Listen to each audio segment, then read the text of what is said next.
Hello, absolutely delighted to have you with us today, and even more delighted to be joined by Professor Sugata Mitra, where we're going to be looking at what the future is. So, Sugata, if you can just give everyone a quick hello. And hello, thanks for joining.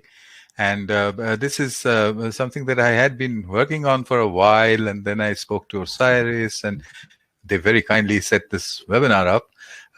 It's about it's really about examinations, and I have a few slides to sort of kick it off. So let me see now. Here we're going to kick into those in a second, Sugata, and I've got Jacob here with us. Sorry to get in the way, Sugata. My name's Jacob. I work for the World Education Summit team and Osiris, and I'll speak to you guys later.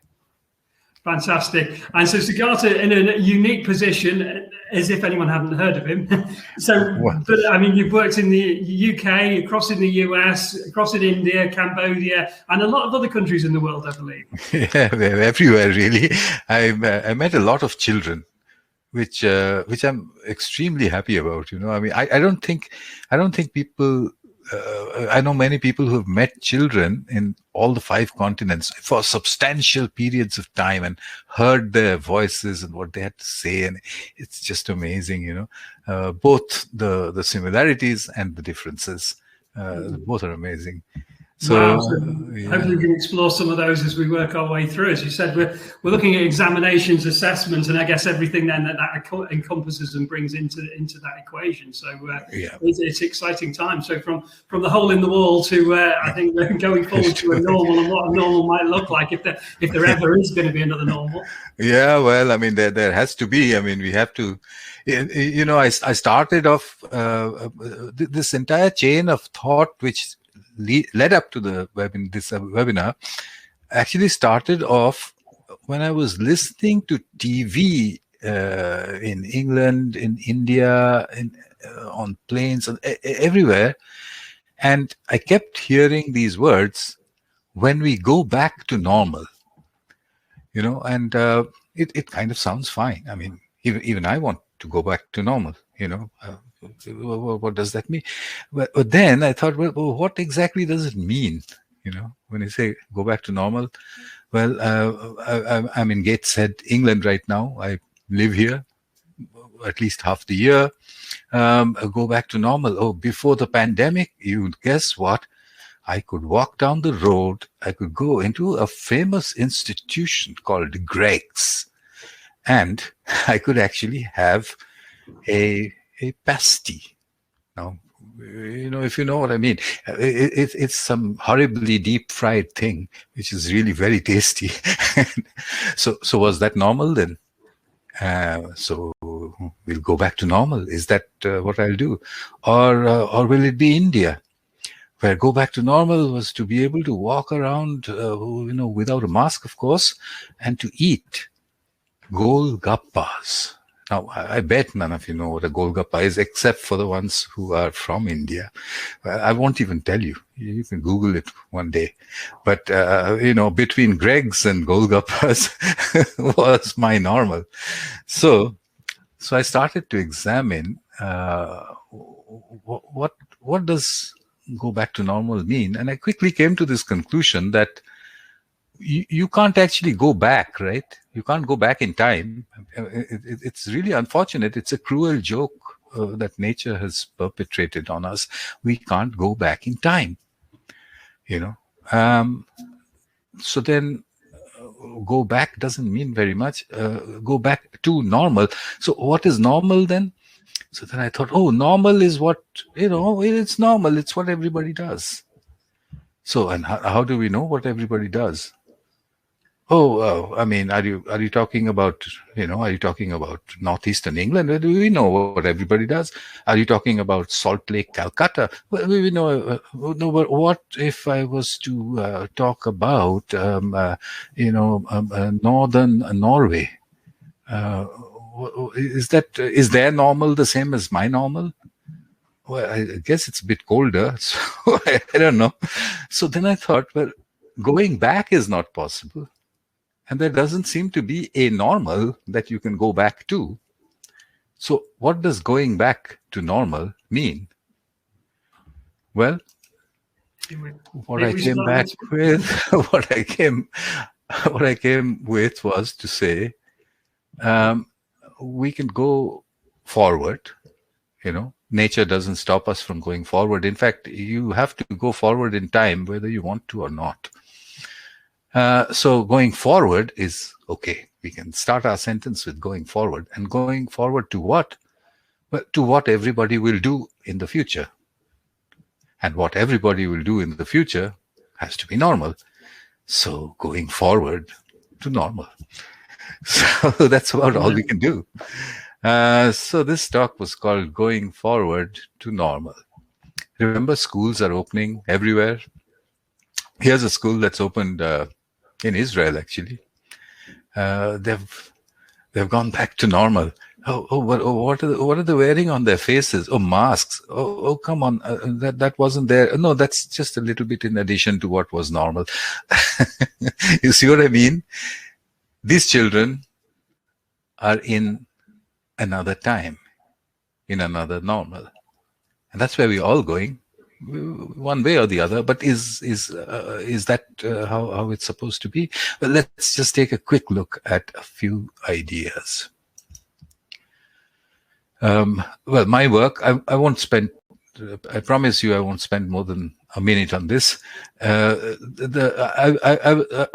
accidentally landed myself into this similar kind of a questioning of the normal back about 22 years ago in an experiment called the Hole in the Wall, where, I'd put a computer in front of children who had never seen a computer. Remember 1999.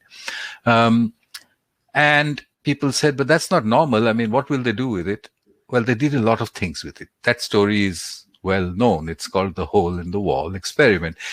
Children can use computers by themselves. Big deal, you're going to say. Everybody knows that. But, everybody didn't at that time. So at that time, they said, who's teaching them? And I said, well, it looks like they're just teaching themselves. And people said, no, children can't teach themselves. That's not allowed. It's not normal. So I repeated the experiments over and over again, and I showed everybody, and I published that it is very normal for children to teach themselves. It's the most normal thing that children do all the time. Think back at your childhood, and you'll very quickly realize the things that you taught yourself that no one else really taught you. Then I brought all these ideas over to England in 2006, to northeastern England, up north. For those of you who are listening from other countries, if you imagine the map of England, right at the bottom there's London. Up in the north there's Scotland. The capital of Scotland is Edinburgh. If you draw a line from London to Edinburgh, then about 3/4 of the way up is a city called Newcastle. And that's where I went. It's next to a river called the Tyne.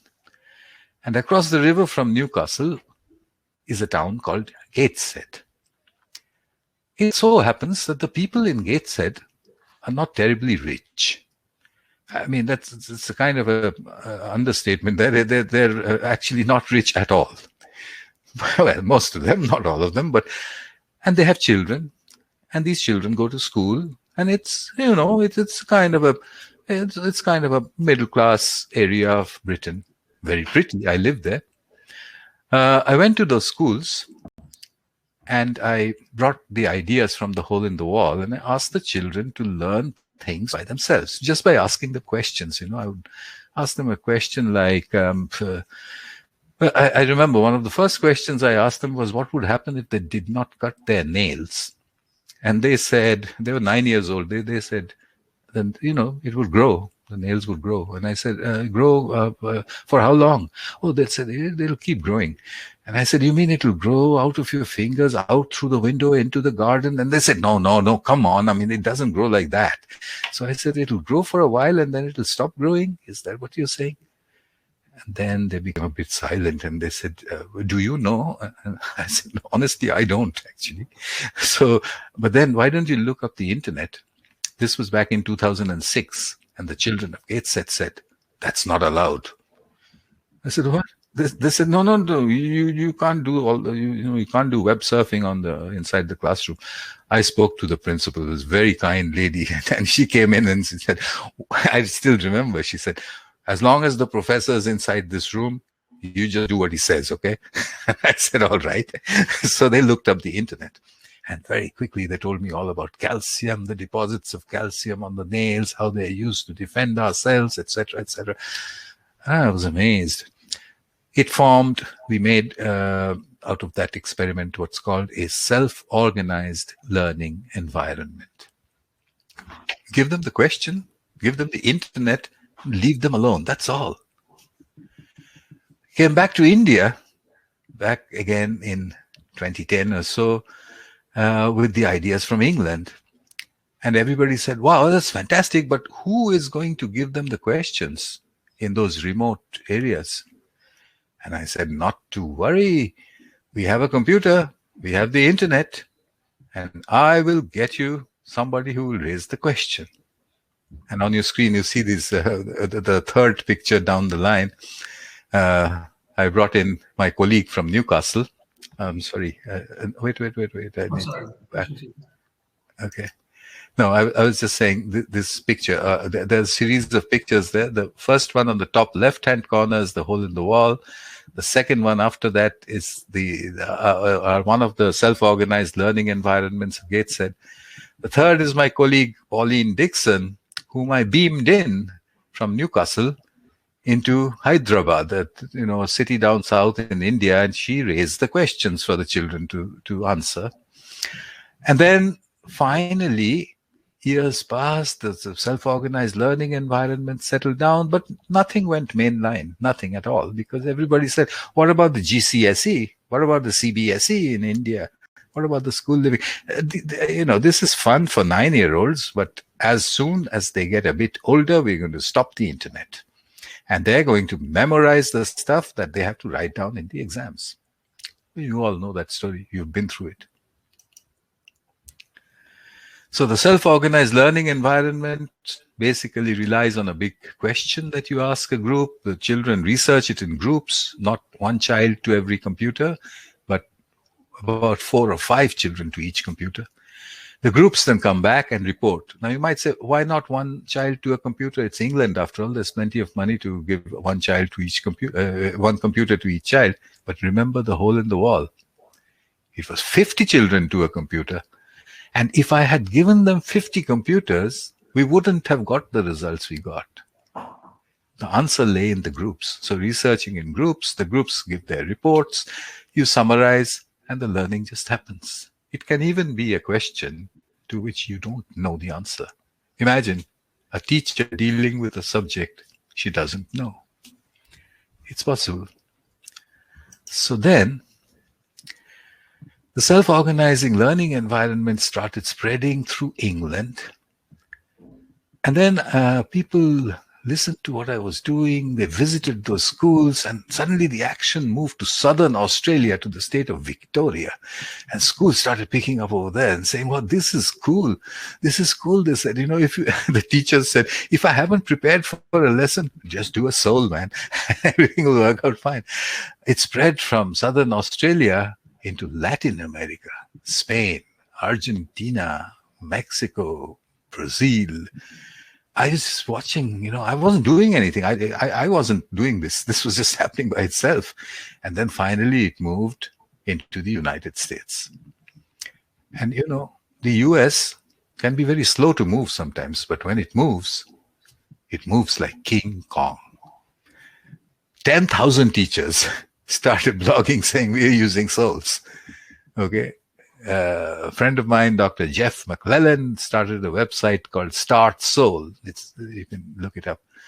So anyway, so souls were there everywhere, but still, the one problem, they're using the internet to pick up information.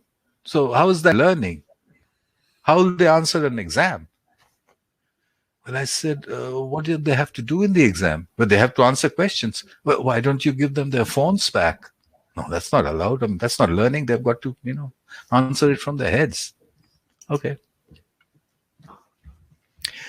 So I'll leave you with a sentence here.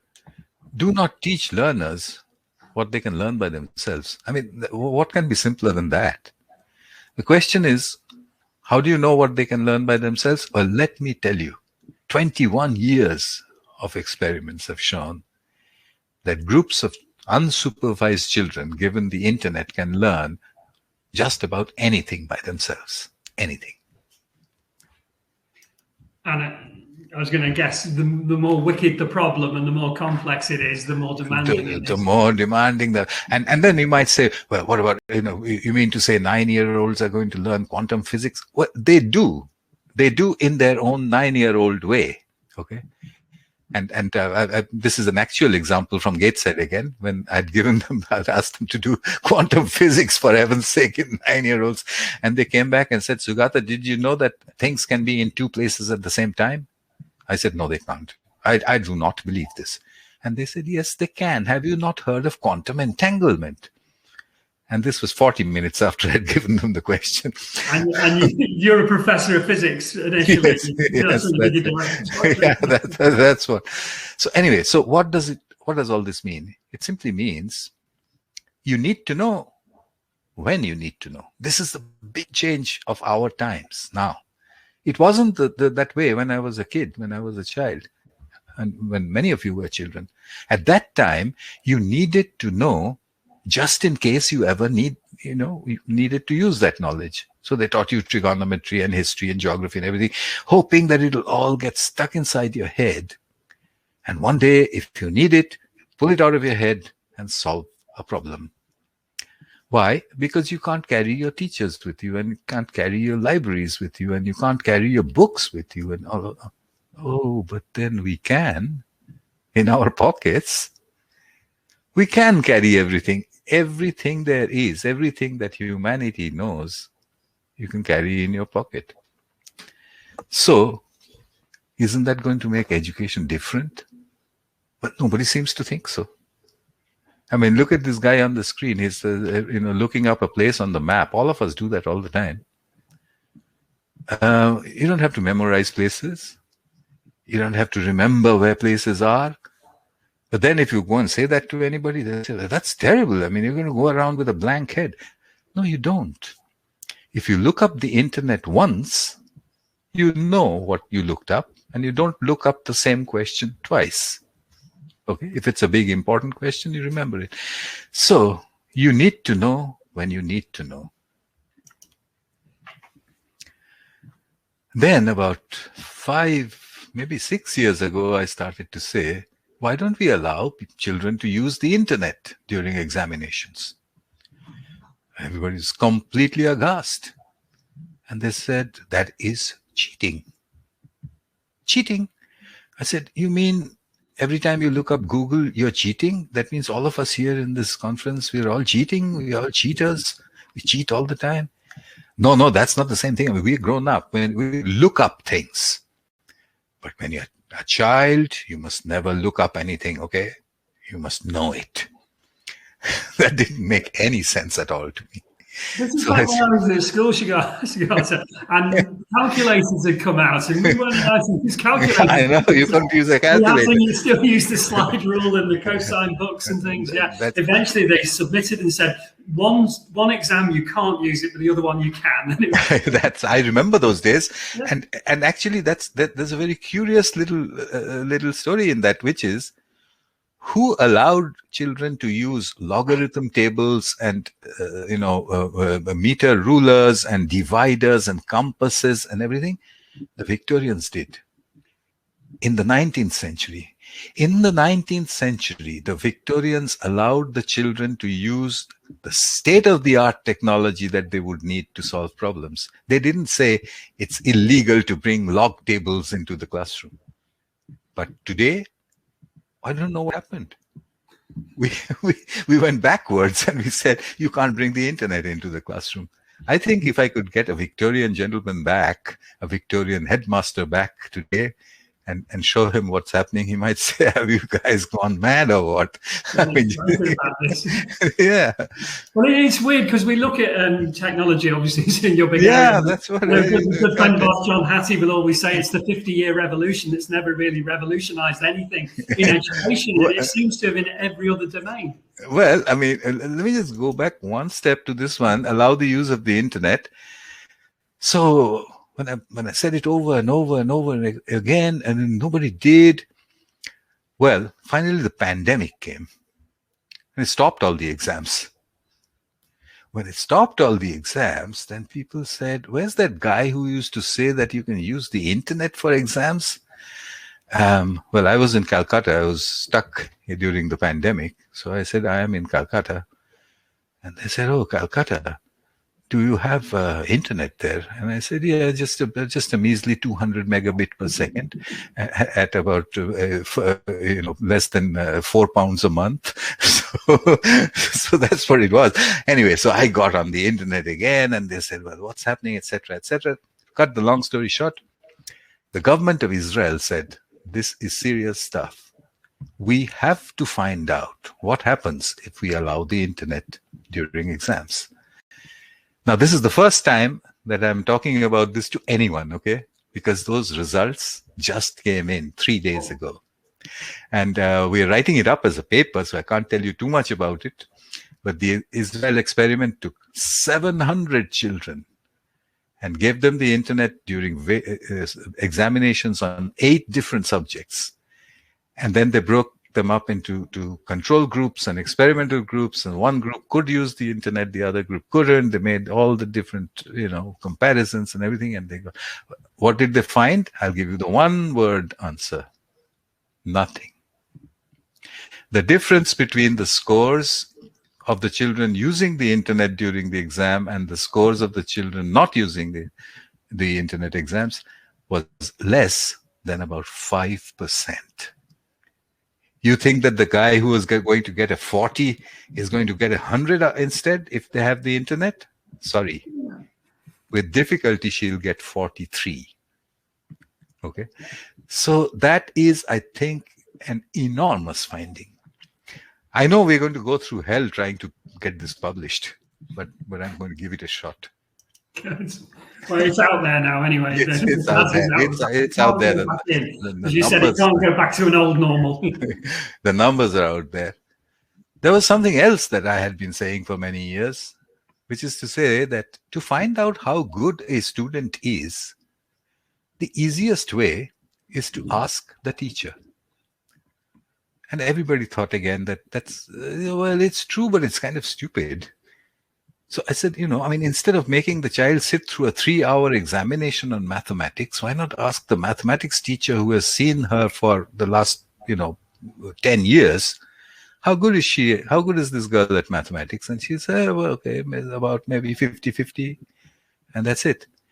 Can we compare those scores and see how good her predictions are versus what that terribly stressful examination produces? Well, nobody did that experiment, yeah. but the virus did it. What did the pandemic do to examinations when it stopped it? Now here is the UK government, okay? Here is our good old UK government, our strict government, which said students taking GCSE, AS and A levels regulated by Ofqual would be awarded grades based on an assessment by their teachers. This is on the UK government website. And what could I say? I could only say, hooray, virus. All right. So what I couldn't do for 20 years, the virus did in less than 20 months. What happened? The results came out, and all of, those of you who are in the UK know that it was, it caused a tremendously stress-free examination system. Students were happy with their scores. The parents were happy. The universities were happy. Yes, there were a few extra A+ grades, like there was in the Israeli experiment at a 5% increase. Well, they deserve it. They deserve that 5% increase instead of sitting in that ghastly examination hall. But it worked. Unfortunately, the government said, well, don't think we're going to do this again next year. Next year, we'll go back to normal. Right.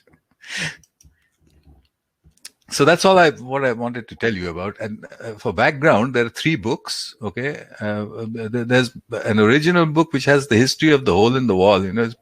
Even if I say so myself, it's quite interesting to read. It's like a storybook. The second one I wrote in MIT in the US. It's called Beyond the Hole in the Wall. And Nicholas Negroponte, the famous, the famous creator of the Media Lab in MIT, he wrote a preface for it. And he said, this is a new way, he said. This is a new way. Put it out there. And then finally, I wrote a book about the school in the cloud, where you put all of it together. And I won a big prize called TED Prize. I wrote a book using the money that I had. I did 7 experiments, and I wrote a book called The School in the Cloud. It got published in 2019, and the virus struck. Up to the end of 2019, the school in the cloud was an exercise in fantasy. By 2020, the virus made it real. So that's what I have there. And I finally wrote also a tiny little handbook for teachers. It's called Virus versus the Internet. What should you do if the children can't come to school? Or even if they can, but have to sit far away from each other? What are the things you can do? What kind of exercises? What can they learn by themselves? All of the ideas that I discussed before. So this is the story of going forward to normal. Fantastic, Sugata. I'm just going to invite Jacob in now. And if I can just say, if you've got any questions for Sugata, I've got piles, and I love that's piles of questions. And I'd love to be able to talk about those with Sugata in a moment. Jacob's just going to say a few words about the World Education Summit, which Sugata's going to be joining us on. Well, first off, thank you, Sugata. That was absolutely fantastic. I've often wondered why I'm allowed to use my calculator but not the internet. Thank you very much for introducing me again, Stephen, and thank you very much for this conversation. I'm absolutely enthralled. So basically, my name's Jacob. I'm from the Osiris and the World Education Summit team. And as you can see, the way we assess students during the time of COVID is vital for all of our learners, no matter what the age. Now, at Osiris, my colleague Katie Cavell is working with schools around the world to ensure that we are all up to date on modern, effective, proven assessment practice. Since you are attending this webinar and you are in senior leadership, you qualify for a free appointment with her to plan and discuss your professional development trajectory over the next year, as well as what you can do to improve assessment in your setting. Now, what I'm going to do very quickly right now is just pop a link to her calendar in the chat so you can organize a quick meeting with her. Now, I'm going to just pause for 30 seconds whilst you book in that appointment. So if you can all just be patient with me.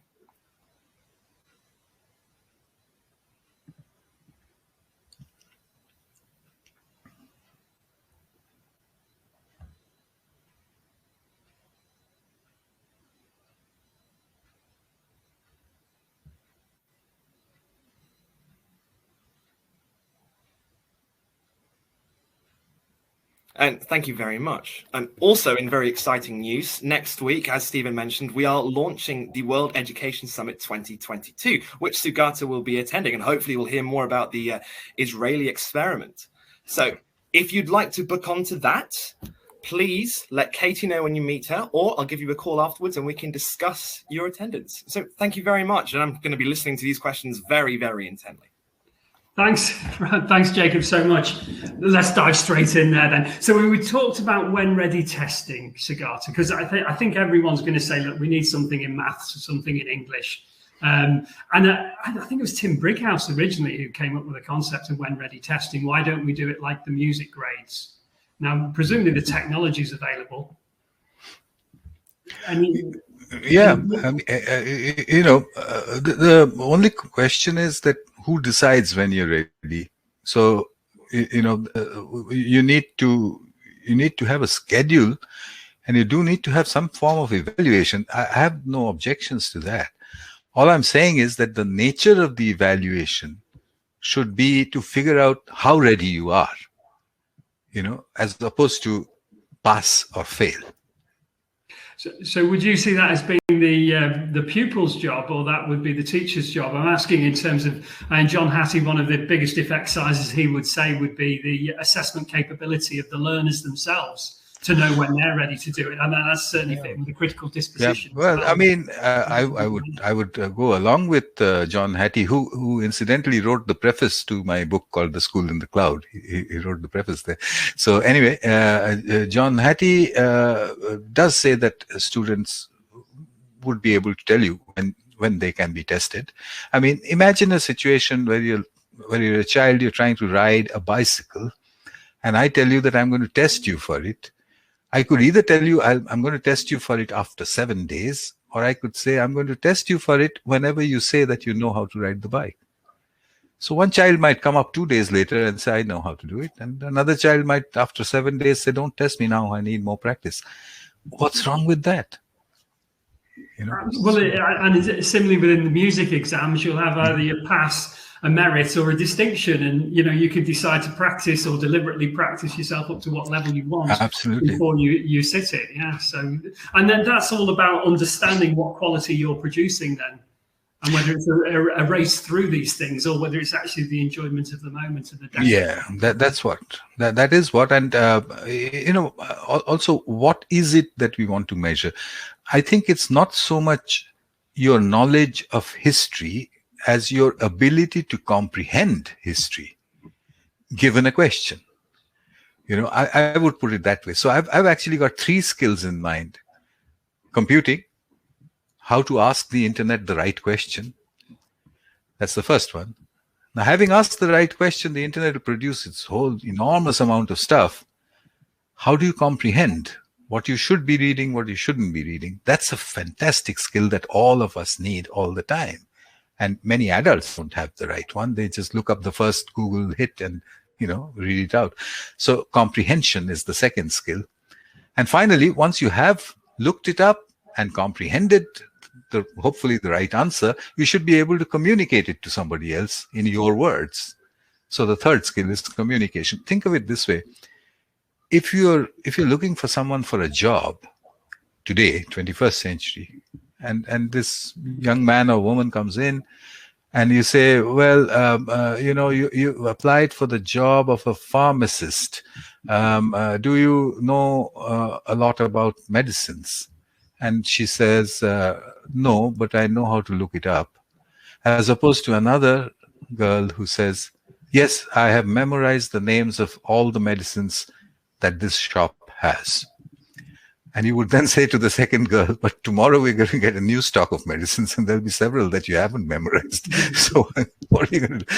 So I think that you would end up taking the girl who can compute, comprehend, and communicate. So if these are the 3 skills that we need, then we don't have to talk about which jobs and where and all of that. It applies to every job. If I go to, if I was a university and I wanted to know, can I admit so-and-so, I would look for their comprehension, communication, and computing scores and say, well, they have the capability to learn this subject, as opposed to memorized information. And this is not anybody's fault. It is just that we have passed through an age where memorization was the only way to keep things at ready recall, literally at ready recall. And therefore you had to measure that. But that age is over. It's gone. So we don't need that method of assessment anymore. So it's not dissimilar to, we interviewed Sadhguru recently, and he was saying, exactly that. We're the first time in the whole of evolution of every species where we're capable of determining our own evolution. Yeah, instead of that, we just accept where we're stuck and kind of keep going more of the same, which seems like a great shame. Yeah. I mean, that's true. Actually, it's quite funny because, nature obviously is doing the engineering there in the back, and she's watching these creatures evolve over millions and hundreds of millions of years and saying, God, this is really slow, and then she produces this one creature and says, okay, I'm going to give them the ability to engineer their own evolution so that they can do what they want after that, and then we just leave them alone. So something like that. And yes, we are engineering our own evolution. So we got a nice question here from Vanita, which is always my favourite one. I mean, the first one, the first part of it is, how much would this equalise or be an equity process? Because it's certainly our colleagues in Scotland, it's very fundamental to what they do. Boris Johnson, obviously in England, has been talking about levelling up. How much would this process be an equaliser within it? And there's a second part to that, which is going to be, okay, practically, how do we do it? We'll start off with that equalisation question. Will it equalise learners more or not if we must take these steps? Well, the results of this experiment that I was telling you about shows that it's perhaps not a question of equalization. You don't want a student with poorer comprehension to be equalized with a student with a higher comprehension level, as long as what you're measuring is comprehension and not memorization. So if we remove the memory part, then you're left with the real 21st century skills that these people need, which is, I said, computing, comprehending, communicating. And if you allow them to do that, then the students form a spectrum. Students who can do it well and students who can't do it that well. But the good news is that comprehension, communication, and computing are areas where children can quickly adapt and improve themselves, particularly in groups. I have seen that with my own eyes all across India, the weakest of the lot changing dramatically. And you say, what happened to you? I mean, you could barely talk 3 months ago when I met you. And he says, no, it's very important. The internet is very important. I learned from all my friends, whatever. Yeah. So I think I mentioned earlier on that I used to run independent learning research for about 8 years. And one of the things we found was teachers found it very difficult to adapt to this type of approach, partly because that's the way they'd experience, the current way is the way they'd experience schooling. Well, and secondly, obviously, there hadn't been too much training. And I think there's a third issue, which is things like problem-based learning have been kind of criticised somewhat in terms of if you look at the academic outcomes, and we know that there's quite a pressure on those academic outcomes. Absolutely. I mean, there was the second part of the question, which was that, how would one implement a thing like this? But several of those points are back there in my slides. I mean, you take the first one, which was, do not teach learners what they can learn by themselves. So for anything, all that the teacher needs to do is to ask her classes, do you want to have a go at this by yourself? Children love that. They absolutely love it, and they'll go for it. And then you decide as a teacher, okay, they managed to do about 40% of what I would have taught by themselves. So I have only 60% left to do, or whatever. Doesn't take much time. Now, having said that, I'm not guessing. I've worked with the teachers of Northeast England, and in fact, all over England, also in Scotland. I've worked with school teachers in the Isle of Man, for example, where the local government in the Isle of Man has kind of made souls almost compulsory in every school, okay, because the teachers understood the idea very quickly and they adapted to it very quickly. It's not hard. It's not difficult to do at all. No, so, I think you've simplified it and boxed it nicely there in terms of those skills fit in with what people would call critical dispositions or critical skills that they're trying to develop anyway. So, so it should be relatively easy. If I was starting with a class in September, what would you do? I think you've already said, partly that, but how would you organise it? Would you, abandon the whole lot and go straight in with where they're at? Do it, drip feed it, set it up as a project, or what's the best way in there? Well, I mean, a good way to answer that question is, instead of saying something theoretically, why don't I tell you about something that happened? The United Nations wanted to make a short course on what they call their sustainable development goals. They said, we've made sustainable development goals and nobody knows what they are and nobody cares what they are and so on. So we've got to make a course. So anyway, I got selected as one of the teachers who will teach, and they gave me 3 students. The 3 students were all 11 years old. They were, as a matter of fact, triplets. They were identical to each other. Oh, hilarious. Fantastic girls. So there I was with these three girls, and I had to teach them the fourth development goal, which is education for all. So I asked the girls, do you know what sustainable means? And they said, yes, of course. It means wearing clothes made of bamboo. I said, oh, okay, all right. What about development? They said. Development, we don't know. We don't know that word at all. What about goal?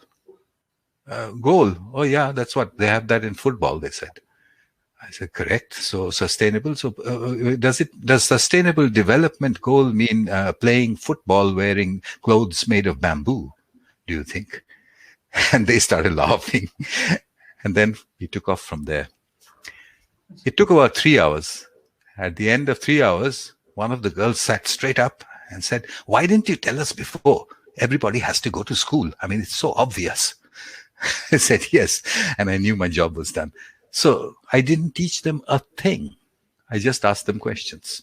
And if you think that I have made a tremendous discovery, I did not. This was discovered 2,500 years ago by Socrates. Just take a group of children, just ask them questions, for heaven's sake. What can be simpler than that? When you get an answer you don't understand, just tell them, I didn't understand. When you got a sentence, when you get an answer which you think is wrong, you say, well, I heard what you said, but I think you are wrong. Now you disprove my belief. And let them do the job. Let them do the job. Learning is the job of the learner, not the teacher. So you're saying the learning is the job of the learner, best done in groups of learners rather than as individual learners, collective efficacy for those who... That's right. And it's interesting because the research is unequivocally now showing so self-efficacy doesn't raise above where the collective efficacy. No, and allowing the use of the internet, we underestimate that. And I don't know why we are so afraid of the internet, because all through human history, we have wanted that there should be a mountain or a great big figure to whom we could ask anything, the Oracle of Delphi and so on. And finally, and finally, when we have a non-human entity staring at us from every computer screen saying, ask anything, we are scared of it. What for? Absolutely. Just if I can just ask one last one, which is on because there's obviously the Rethinking Assessment Group, and they're trying to come up with practical ways. I know they've looked at a kind of character scorecard. They've looked at the EPQ that's being used widely alongside A-levels now, and comparative judgments notions. But I'm just wondering, what could a collective assessment look like? Because it seems that we spent a long time assessing individuals. How does it work when you start assessing collective, from what you've seen and what what's? Yeah, well, I mean, any good company executive training manager knows this, that companies would evaluate groups. The work is done in groups. And I know, for example, the software industry, you set up a group to solve a problem. You know there are individuals within that group who are very good, some individuals are not so good, and so on. But you don't care. You want to compare how Group A does versus Group B. That's okay. Although I still have some reservations about even that. But I would say that if you evaluate the group, it doesn't matter who the individuals inside the group are and what their individual capabilities are. Their individual capabilities mattered when they were given a sword and put into the Colosseum to fight against another guy with a sword. That's where individual capabilities mattered. We don't fight that way anymore. Another way to put it, if you had to evaluate beehives, and you go into this little forest and you find 2 or 3 different beehives and you say, well, that one's really good. Which bee are you going to reward? There are 10,000 of them. All you can say to the 10,000 bees is, jolly good, well done. Excellent. I just got one question here from Harsha, who's asking, we're obviously in most school systems, we're still in peer groups of a similar age. What's your thoughts on that? What does the evidence suggest in terms of the structuring of the age groups and things? I know. Well, I mean, it's a mixed up. I don't have as much experience in that as I should, but in the hole in the wall, obviously, it was heterogeneous groups of children. So it was children of all kinds of ages. Yeah. What I noticed was that with lack of supervision, if you remove the supervision, the discipline improves. You'd be surprised. In the Indian villages, I found girls, 12-year-old girls, managing the show. Okay, they would come in packs of 20 who keep all the boys straight, and then they would ask the taller boys to lift the little ones up so that they can see the screen and say, well, don't you want them to see the screen as well? So take turns and lift them. I've seen them invent management. Yeah. So I guess, mixed groups will work. But at the same time, let's not forget biology. Let's not forget Piaget. So I would say make some rational groups up to the age of 5, maybe one group, maybe 5 onward to about 11, 12, another one. Adolescence is another matter. So 13 upwards, another one. You do it your way. Yeah, and certainly the research we did, it showed that it worked better when you deconstruct the age groups a bit. It changes the expectations. It was really interesting what we saw. The older kids automatically assumed the leadership roles. That's right. And then within about a day, the younger ones were questioning this. Yeah. And by the end of the second day, the older kids were just scratching their heads going, I know, because the young ones go straight ahead. We by the way, got similar result in the Israeli experiment as well. That the difference in the scores between using the internet and not using the internet in exams was higher for the 8-year-olds than for the 16-year-olds. There you go. Which shows we lose our flexibility as we get older, even between 5 and 16. So. It just means we go and brainwash the hell out of our children by the time they're 15 or 16. Yeah. We've taken away a lot. And that Jenkins curve seems to suggest that they don't actually enjoy it at all, with only 36% of children wanting to be in school by the age of 9, which is by the year 9 or 13, 14, which is quite frightening.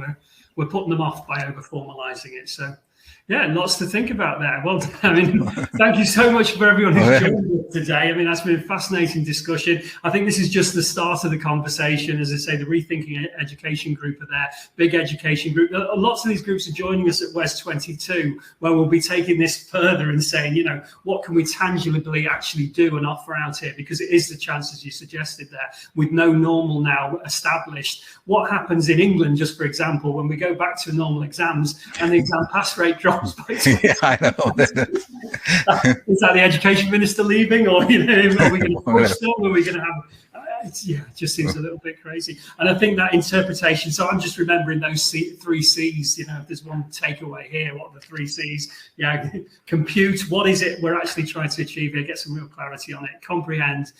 How are we actually understanding this information that's coming at us, and rather than have we got that information and we really understood it and got a picture of it, and then how do we articulate and communicate it? Which, one of my favourite ones, because it seems to go in one place, but when it comes out of your mouth, yeah, I know it's another. And that takes a lot of practicing. So, that's absolutely fantastic. So really appreciate your time, Sugata. Glad to see you back in the UK helping us again. So, and enjoy your retirement. I suspect it won't be a very quiet one. Well, it's good fun. That's fabulous. Okay, take care, everyone. Have a really good session. And this is available to share with other people, and people come on and view it whenever you want. So take care. Bye. Bye. Bye. Bye.